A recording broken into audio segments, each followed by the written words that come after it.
آپ دیکھ رہے ہیں آپ کا پسندیدہ news channel voice of Ladakh. Ladakh کی حالت حاضرہ، سیاست، فرہنگ، ترقیاتی پیش رفت اور اقتصادی سرگرمیوں کا احاطہ کرتا ہوا تازہ ترین پیشکش۔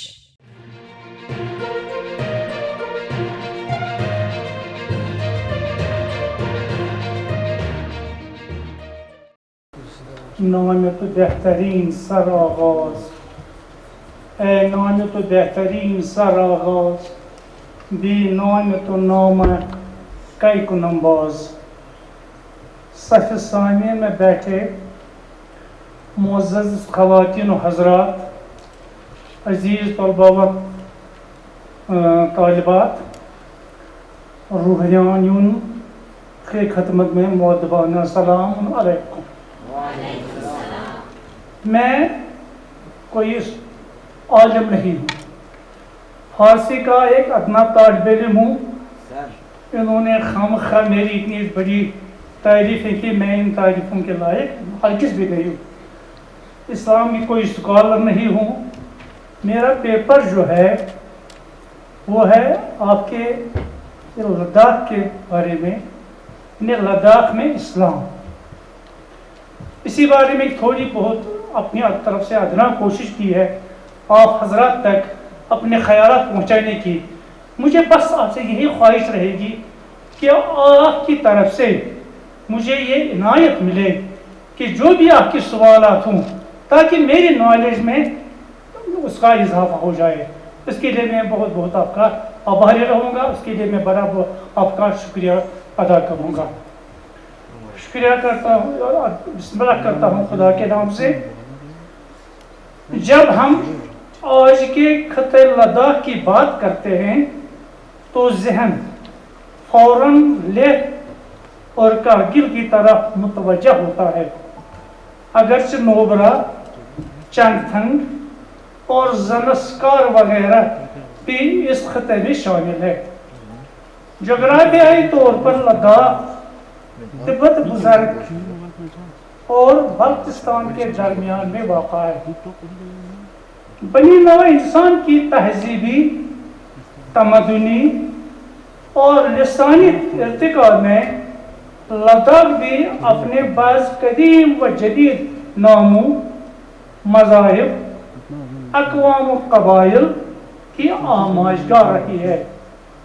مختلف مذاہب اور ثقافتی تحریکیں یہاں پروان چڑھی۔ بون مت، بدھ مت، ہندوازم وغیرہ کے سنن عقائد رفتار زمانہ کے ساتھ یہاں فروغ پاتے رہے۔ بون مت اب تقویم پارینہ کی حیثیت رکھتا ہے، لیکن بدھ مت اپنی تمام تر توانائیوں کے اب تک لداخ کے بودوں میں جاگزین ہے۔ دینی اسلام کا سدا بہار پھول لداخ جیسی سنگلاخ زمینوں اور فلک بوس وادیوں میں 8ویں صدی ہجری 14ویں صدی عیسوی میں کھل اٹھا ہے۔ اگرچہ اس کے اثرات سرزمین لداخ میں بہت پہلے مرتب ہو چکے تھے، اس پھول کی تازگی اب تک قائم دائم ہے۔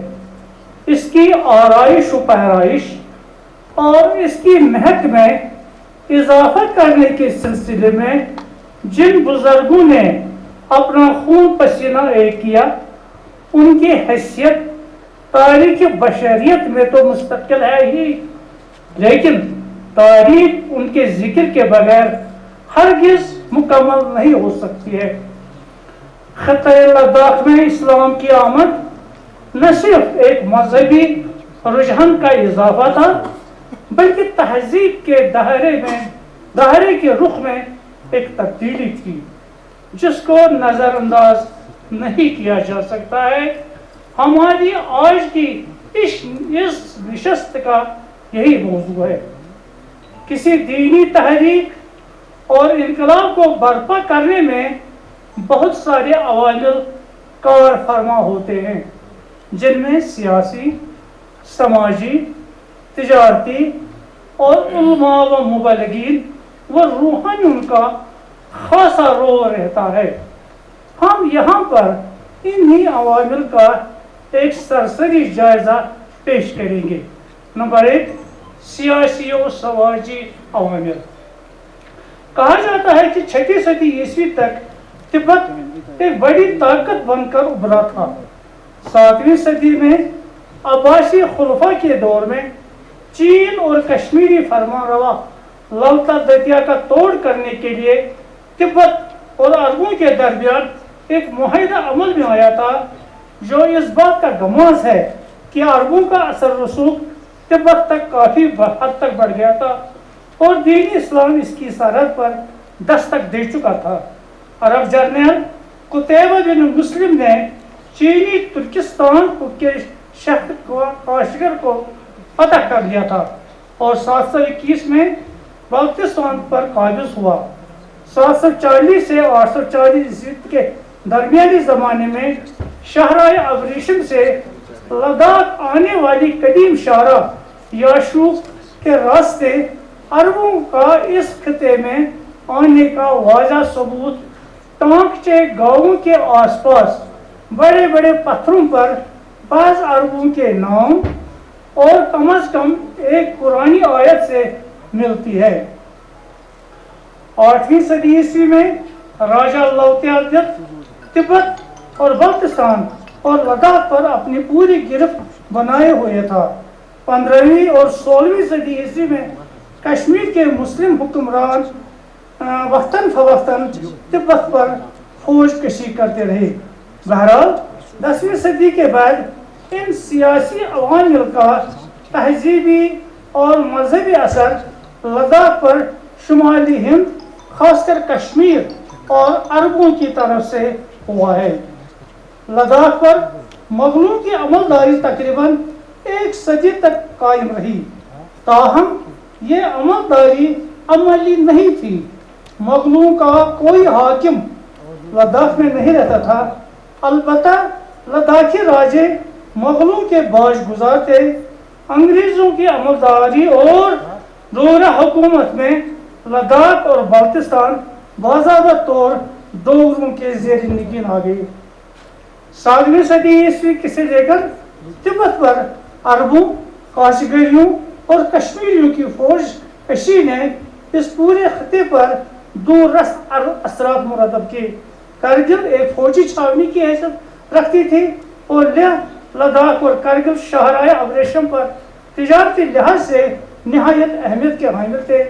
تجارتی لین دین اور فوجی نقل و حمل سے مقامی لوگ ایک دوسرے کی تہذیبی و ثقافتی، لسانی اور دینی افکار و نظریات سے ہم آہنگ ہوتے رہے۔ نمبر 2، تجارتی عوامل۔ دنیا کی قدیم ترین شاہراہ ابریشم بظاہر تجارت کے لین دین کا نام ہے، لیکن یہ دراصل تہذیب و تمدن، ثقافت، علم و ادب، تصوف و عرفان اور فنون لطیفہ سے روشناس کرنے کا اہم ذریعہ تھا، جس کی وجہ سے مشرق اور مغرب پر دور اثرات مرتب ہوئے۔ اس شاہراہ نے ہندوستان سے بدھ مت، مشرقی روم سے نستوری عیسائیت، ایران سے مانی ازم اور پارسی مذہب اور عرب سے اسلام لایا۔ کشمیر سے بدھ مت اسی راستے دوسرے ملکوں میں پھیلا۔ اس شاہراہ پر کاشغر اور یارکن اہم تجارتی مراکز تھے جن سے دوسرے خطوں میں تجارت ہوتی تھی۔ کاشغر لیہ شاہراہ سے سری نگر تک تجارتی قافلوں کا آنا جانا رہتا تھا۔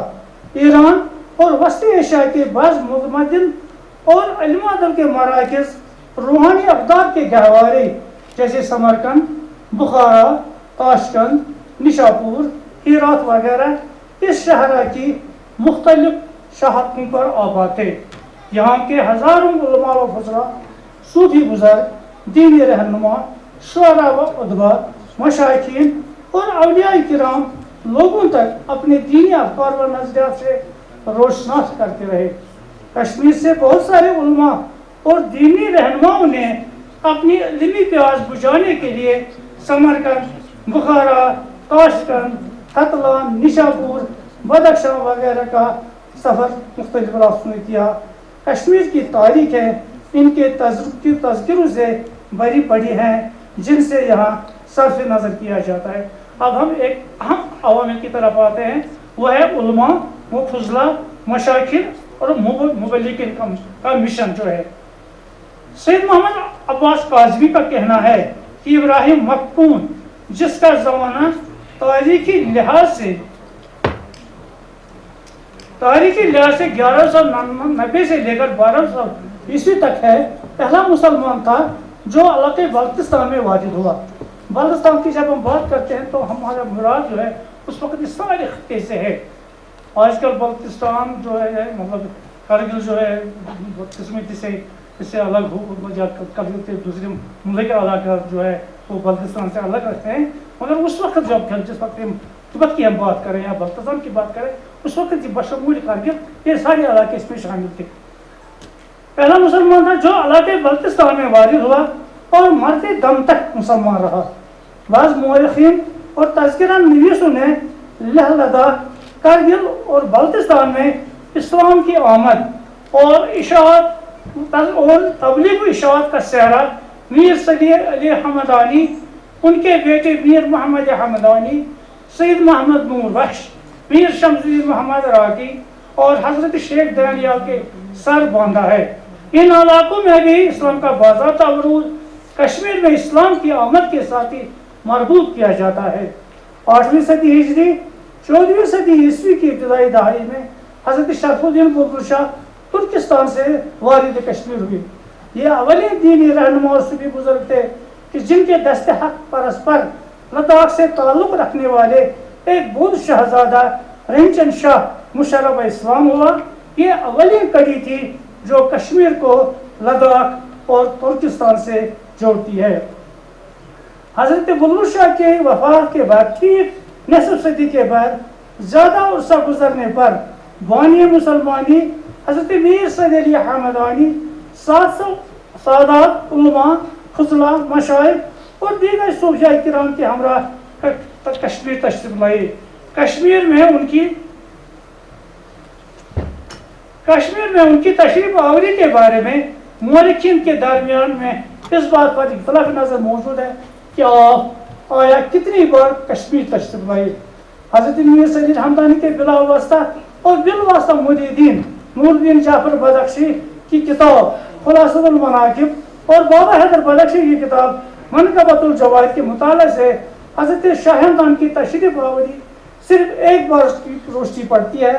بابا حیدر بدخشی نے فارسی زبان میں یہ منظوم تاریخ لکھی ہے جو آمد آن شاہ ملک کی ولایت گرفت کشمیر از اسلام رایت بگفتم از کی یافتہ تربیتی ملک گفتم از آن شاہ ہدایت۔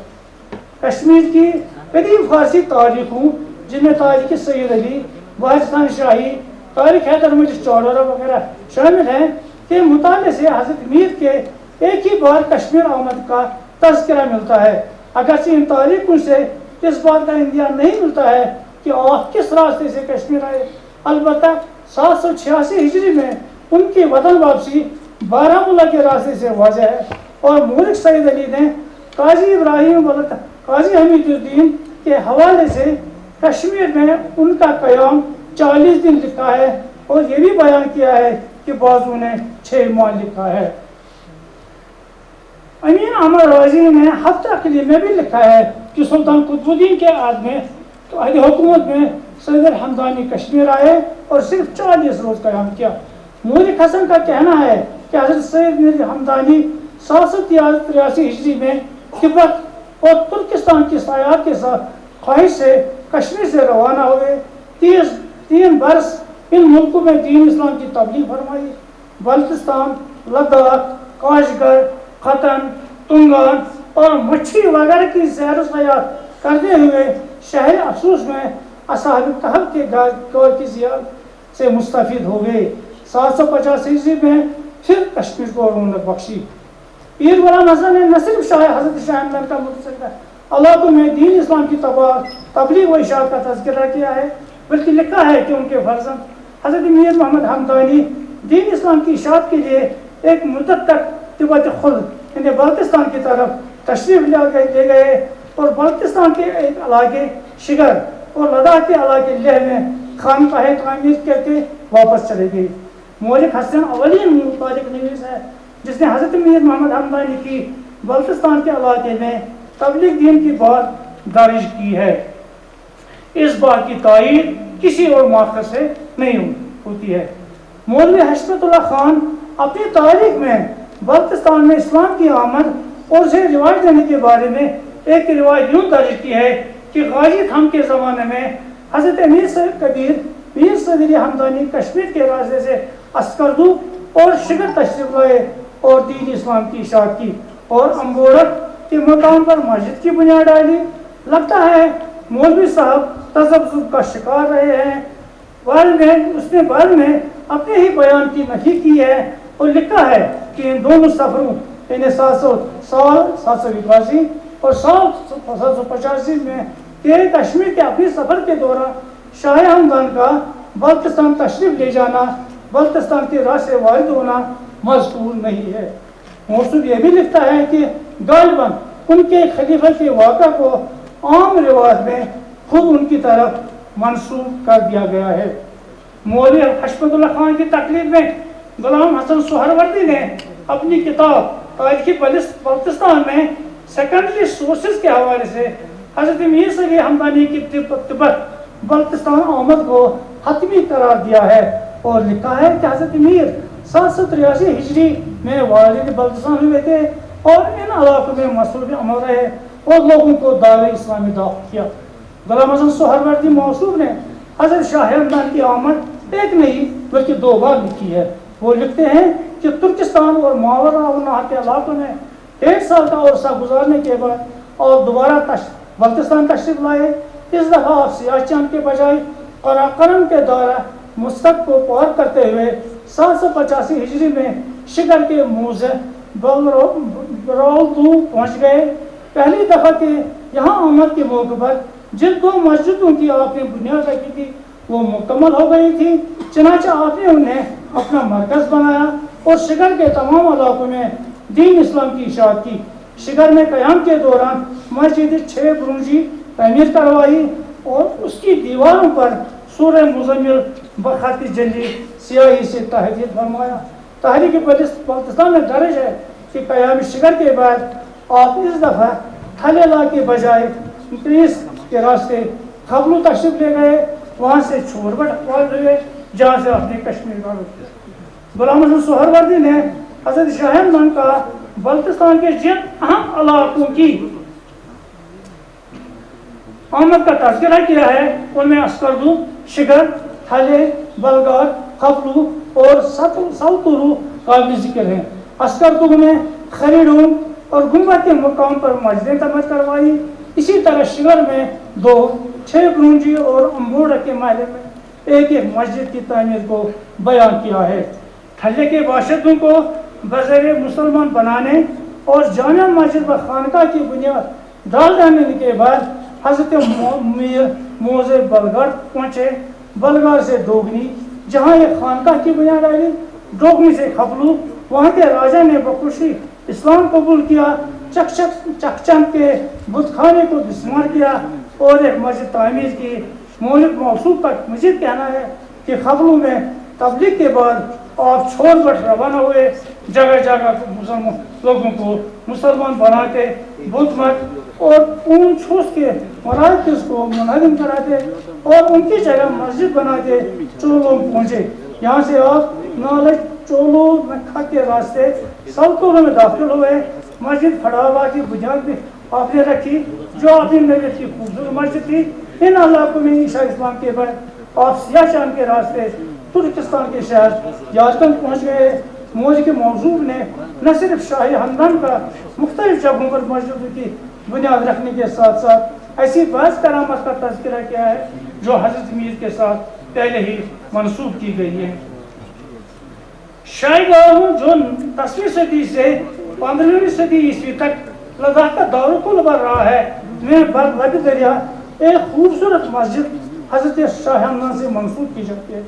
ایک قریب العہد محرک مرزا حیدر دوغلت جسے تبت کی مہم سے واسطہ پڑا تھا اور لداخ کے راستے کشمیر پر حملہ آور ہوا تھا، ایک اندازے کے مطابق اس نے لداخ میں 3 ماہ قیام کیا۔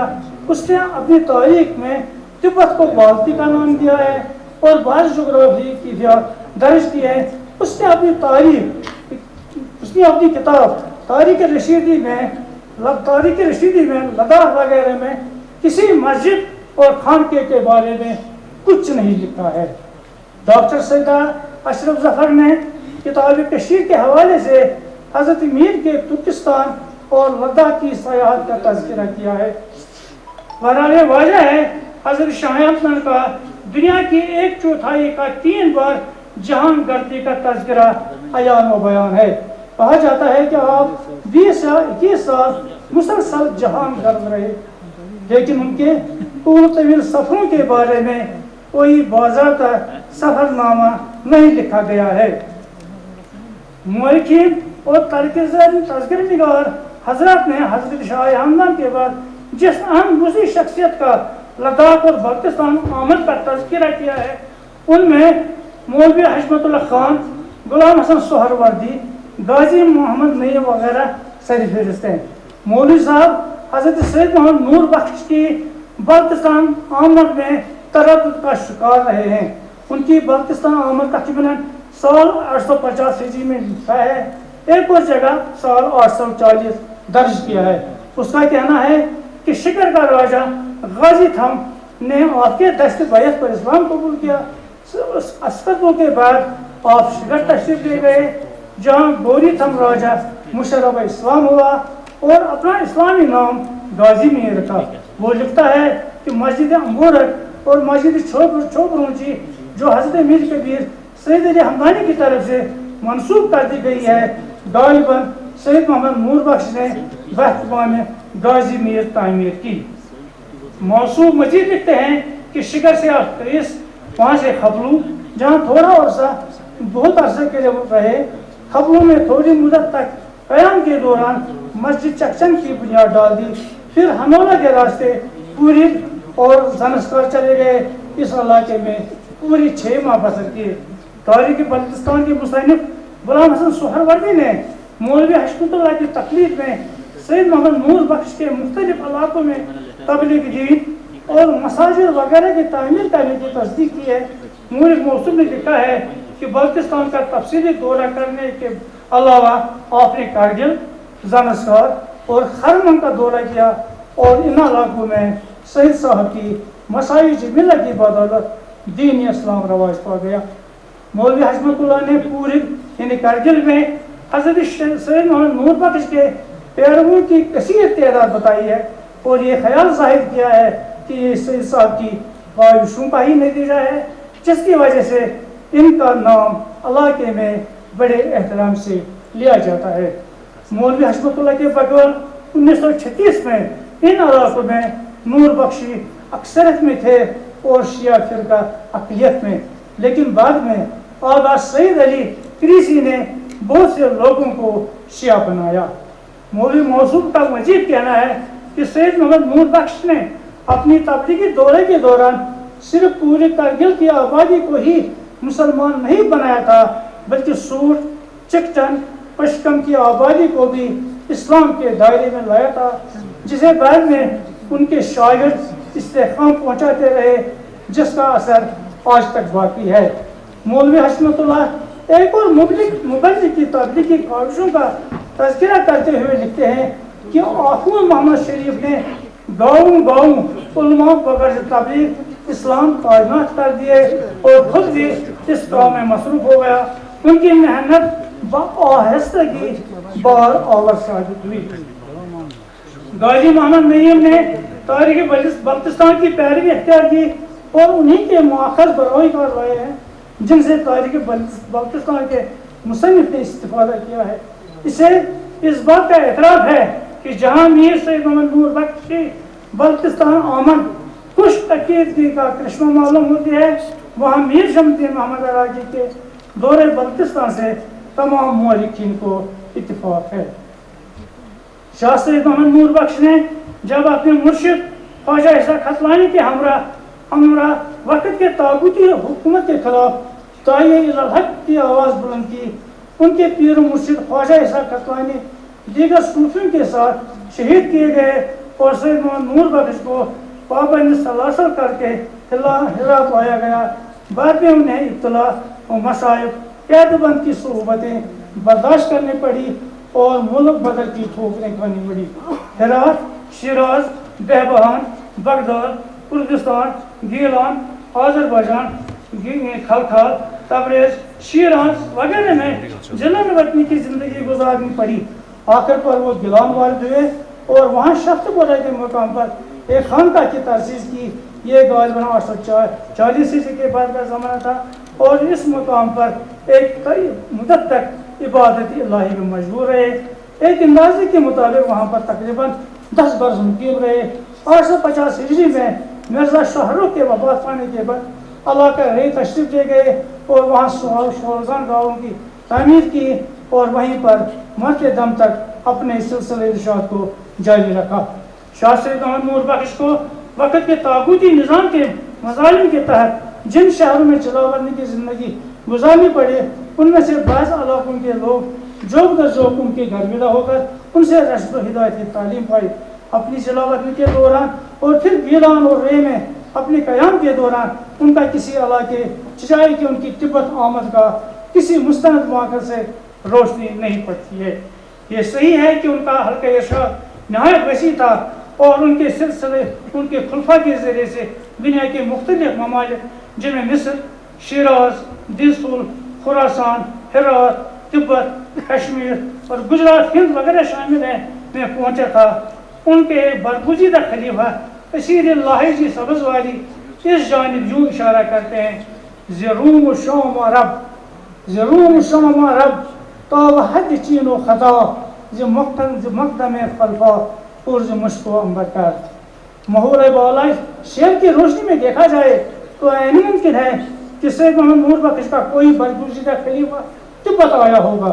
خود نہیں، تبت تحبت الہوا جو نور بخشوں کی ایک جامع انسائکلوپیڈیا ہے جس میں یہ بات درج ہے کہ 15ویں صدی عیسوی کے کشمیر کے مقتدر بادشاہ سلطان زین العابدین بادشاہ سید محمد نور بخش سے لگاتار خط کتابت کے ذریعے سے طالبوں کے رشد و ہدایت کے لیے پیر و مرشد کی اصلاح کرتے تھے. یہ بات سلطان فتح شاہ کے ان خطوط جو اسے حضرت میر شمسی محمد راکی کے واپسی کے وقت سلطان حسین مرزا بائیگرہ اور شاہ قاسم فیض بخش کے نام الگ الگ لکھے تھے. شاہ قاسم فیض بخش کے نام لکھے گئے خط کی عبارت یوں ہے: و جمشید تمکین سلطان زین العابدین انار اللہ برہانہ بر تواتر مراسلات و مراودات از جناب حضرت مہدی الابطار قطب الافطاب پر. یعنی جمشید جیسے جان و حشمت والے میرے جد بزرگوار سلطان زین العابدین لگاتار مہدی الابطار قطب الافطاب والافراد سلام اللہ علیہ خطوط کے ذریعے سے طالبین کے رشد و ہدایت کے لیے پیر و مرشد کی اصلاح کرتے ہیں. اس سے یہ ظاہر نہیں ہے کہ ان خطوط کے جواب میں آیا سید محمد نور بخش نے کہا تھا کہ وہ کشمیر آئے تھے یا نہیں. البتہ یہ بات ہے کہ اس نے اپنے کسی خلیفے کو ضرور پاکستان بھیجا ہوگا. عین ممکن ہے کہ شاہ سید محمد نور بخش نے سلطان زین العابدین بادشاہ کی خواہش کا احترام کرتے ہوئے اپنے کسی برگزیدہ خلیفہ کو کشمیر کی نسبت بلتستان بھیج دیا ہو تاکہ وہاں دین اسلام سے لوگوں کو روشناس کیا جا سکے. حضرت میر شمسی محمد راکی کی بلتستان آمد اظہر من شمس ہے. کتاب تحفۃ الاحباب اس پر دال ہے. اس کتاب کے مطالعے سے حضرت سید محمد نور بخش کی بلتستان آمد سے متعلق کوئی روشنی نہیں پڑتی ہے. البتہ میر شمسی محمد راکی کی تبت سے کشمیر کی جانب مراجعت کے وقت خپلو کے راجہ نے حضرت میر سے یہ اصرار کیا تھا کہ حضرت میر نے پائن قلعہ کی جگہ بت خانہ کو ویران کیا تھا اور وہاں ایک مسجد اشتباہ بنائی تھی اور جس کا کام ادھورا چھوڑا تھا. اس جگہ کسی صوفی کو بطور خلیفہ رکھا جائے تاکہ مسجد کی تکمیل بھی ہو اور اسلامی تعلیمات کا سلسلہ بھی جاری رہے.